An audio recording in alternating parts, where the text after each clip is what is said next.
Good day. In this video, we are going to do question 2B of the 2024 NCEA Level 3 Apply Probability Distribution in Solving Problem. The year is 2024. So without further ado, let's do question 2B part 1. Sorry, 2B not 2A, 2B part 1. Okay.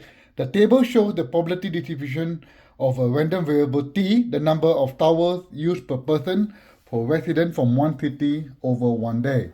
So now we are going to calculate the expected value. Find the towels on average used by resident in this city over one day. To find the expected value, is the formula EX or ET, okay, towel, because we are doing towel, ET is equal to sum of T1,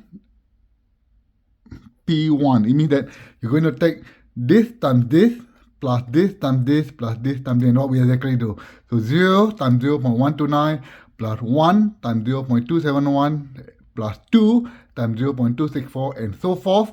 Put in your calculator and the answer is 2.031. So to answer that question, the resident on the city can be expected to use about 2 towels on one day. You can get that right, that's achieved. Okay, so this is a very common question. Please learn how to calculate the expected as well as the variance or the standard deviation, which will be done in the next question. Okay, the next question is, okay, we're going to bring it up a bit, okay, so you can see. Let the random variable C be the number of sets of clothing worn by residents from this city on this one day. The maximum number of clothing changes by resident of the city is 3. Okay, so maximum is 3. The random variable has standard deviation C equal to 0.5. Okay, don't worry about this. We're going to do that later on. Okay, show that C has a lower standard deviation than T, which you found earlier, and give one reason why this might be the case. Okay, so we have brought the table from the previous question. And now to calculate the standard deviation of T, because they asked you to compare standard deviation of C versus standard deviation of T, we need to use this formula. Variance T is supposed to be T, sorry, not X, okay? T, okay?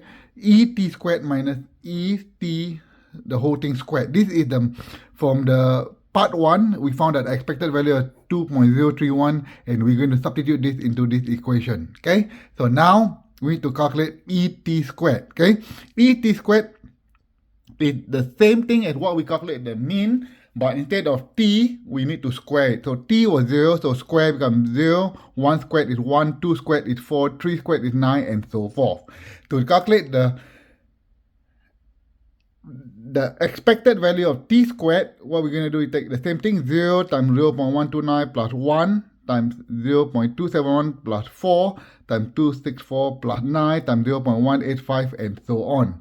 So we calculated before and the answer is 6.099. Okay, so we know that the expected value of t is 2.031. So we need to use this formula, ET squared, which is 6.099 minus ET, which is 2.03, you square it. So put in a calculator, you square it, become 2.031 squared is 4.1249, and the answer is going to be this minus this will give you 1.974039. So to find the standard deviation from the variance, you square root this answer, square root of 1.97, you get 1.405. So we know that the standard deviation for T is towel is 1.405, while given the standard deviation for clothing is 0.5, and we know that standard deviation for towel is more than standard deviation for clothing. So what does this mean? This means that number of clothing changes is more tightly distributed about the mean as the standard deviation is lower. Standard deviation for clothing is much smaller than the standard deviation towel. That's why it is it is more tightly distributed. Okay, that is the merit, and we shall answer the excellence question now. Okay, so this is a bit of calculation.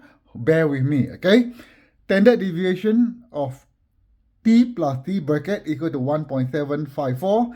Are T and C independent? Comment on what suggests the number of towels and number of clothing changes for residents of the city. Support your answer with statistical statement and calculation. So we do this calculation, okay? standard deviation of t plus c is given as 1.754. So when you variance, you square this answer, going to be 3.076516. If they are independent, variance t plus c is equal to variance t plus variance c. So we know that variance t plus c is 3.076516.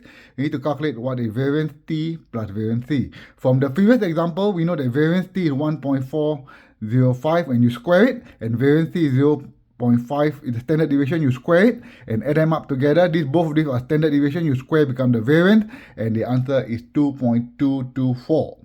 So you can see that this number and this number are not the same, so we can conclude that variance t plus c is not equal to variance t plus variance c, and we can conclude that t and c are not independent, and you can answer that. That's excellent. So hopefully you go through this question again, a bit long, but we'll do the next question, which is question 3A of the exam. Cheers everyone, have a good day.